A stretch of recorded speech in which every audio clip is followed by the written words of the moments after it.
perkenalkan nama saya Erika dari Akbid Border Medistra Balikpapan. Di sini saya akan menjelaskan tentang tanda-tanda bahaya kehamilan. Nanti saya bagi leaflet, kalian screenshot ya.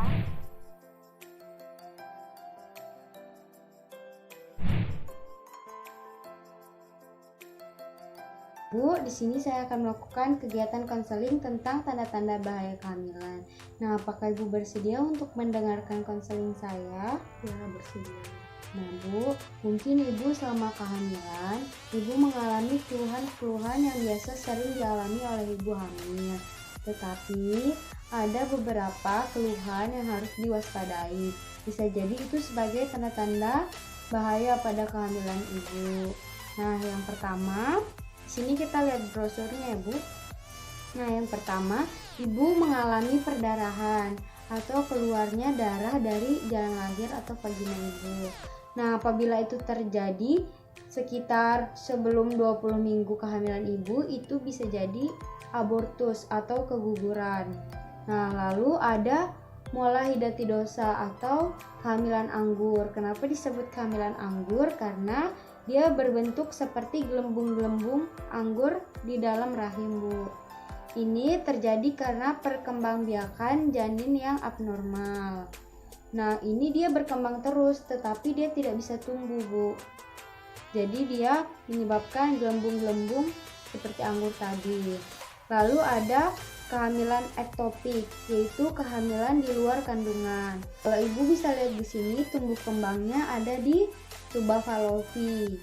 Nah, tuba Fallopi itu ini ya, Bu. Nah, kehamilan ektopik ini belum diketahui penyebab pastinya, tetapi kemungkinan besar karena adanya kelainan pada tuba Fallopinya. Lalu kalau misalnya di usia kehamilan 20 minggu atau sudah hamil tua, apabila terjadi pengeluaran darah atau gumpalan darah kecoklatan, nah itu bisa jadi itu plasenta, Bu. Nah, apabila terjadi seperti itu, segera saja bawa ke fasilitas kesehatan. Nah, Bu, itu bisa disebut sebagai plasenta previa, yaitu plasentanya menutupi jalan lahir. Dia turun, kan seharusnya di sini, Bu. Nah, dia turun menutupi jalan lahir, seperti ini. Nah, yang kedua, ibu hamil mengalami pembengkakan. Nah, yang saya maksud di sini bukan pembengkakan karena kenaikan berat badan, tetapi pembengkakan yang disertai dengan adanya sakit kepala, lalu nyeri ulah hati atau heartburn, terus ada hipertensi dan pandangan kabur.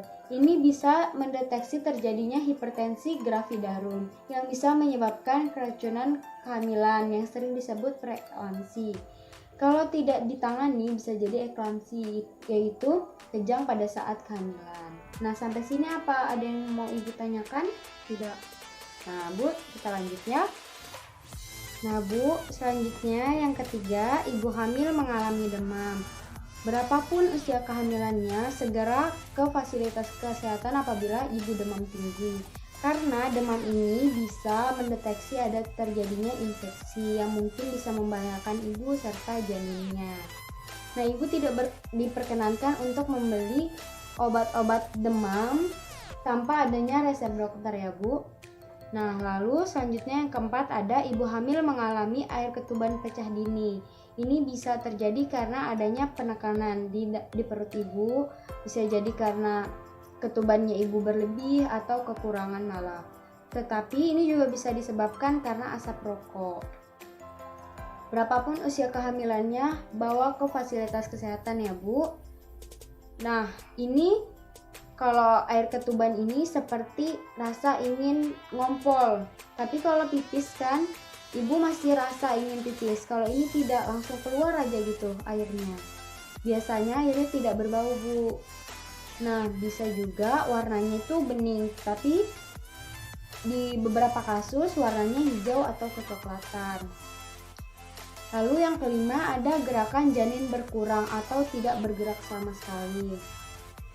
Nah, dalam usia kehamilan 20 minggu atau 5 bulan, ibu dapat merasakan pergerakan janin sekitar 10 kali dalam 2 jam.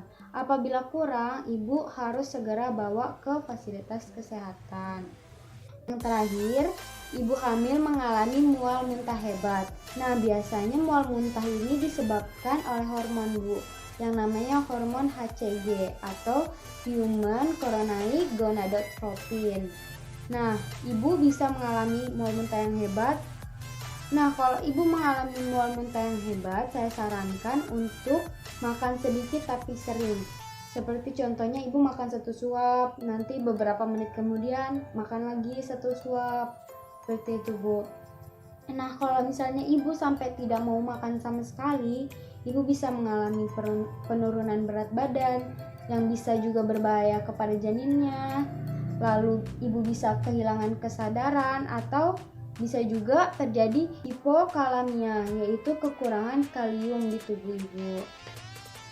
Nah Bu, ini saja yang bisa saya jelaskan. Apakah ibu sudah jelas dengan apa yang saya jelaskan tadi? Ya, sudah jelas.